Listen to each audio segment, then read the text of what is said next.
la yuraddul qadar illa bid-du'a wa la yazidu fil umri illa al-bir fa inna ar-rajula la yuhram min ar-rizqi bi dhanbin yusibuh. Dalam riwayat lain disebutkan la yaruddul qada illa ad-du'a wa la yazidu fil umri illa al-bir. Tidak ada yang dapat menolak takdir kecuali doa, dan tidak ada yang bisa menambah usia kecuali perbuatan baik. Ya, yang pertama, kalau doa itu bisa merubah takdir Allah Azza wa Jalla.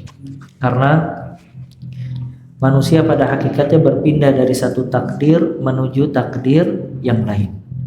Dia ketika ditakdirkan oleh Allah lapar, maka dia berpindah menjadi takdir yang kenyang. Dia ketika ditakdirkan oleh Allah sakit, maka dia berusaha untuk merubah takdirnya menjadi sehat. Maka manusia berpindah dari satu takdir menuju kepada takdir yang lain. Dan salah satu yang bisa merubah takdir adalah berdoa kepada Allah Azza wa Jalla. Maka berdoa salah satu kiat untuk merubah keadaan dan juga takdir.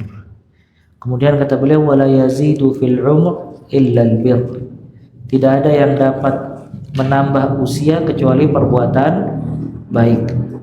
Ya, semua perbuatan baik pada hakikatnya itu bisa memperpanjang usia seseorang. Ya, dia kebaikan buat dirinya, kemaslahatan buat dirinya juga dapat memperpanjang usia dia. Dan ini membantah perkataan orang yang mengatakan kalau orang-orang baik itu cepat meninggal. Jadi jangan jadi orang baik, karena orang baik cepat meninggal. Ini salah. Justru orang yang berbuat baik itu akan dipanjangkan usianya oleh Allah Azza wa Jalla. Maka di sini dikatakan oleh Nabi alaihi salatu wassalam, wala yazidu fil umri illa al-bir. Tidak ada yang dapat memperpanjang usia kecuali perbuatan baik. Dan Nabi alaihi salatu wassalam juga bersabda, wa innal 'abda fa innar rajula la yuhramu minar rizq bi dzambin yusibuh. Seseorang terhalangi dari rizki karena dosa yang dia kerjakan.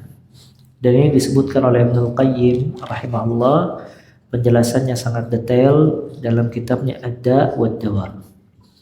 Salah satu dampak dari maksiat itu akan mengurangi rizki seseorang. Selain dari hadis ini, juga itu yang dapat difahami dari firman Allah Azza wa Jalla, wa may yattaqillaha yaj'al lahu makhraja wa yarzuqhu min haitsu la yahtasib. Wa may yattaqillaha yaj'al lahu min amrihi yusra. Barang siapa yang bertakwa kepada Allah akan diberikan makhraj, jalan keluar.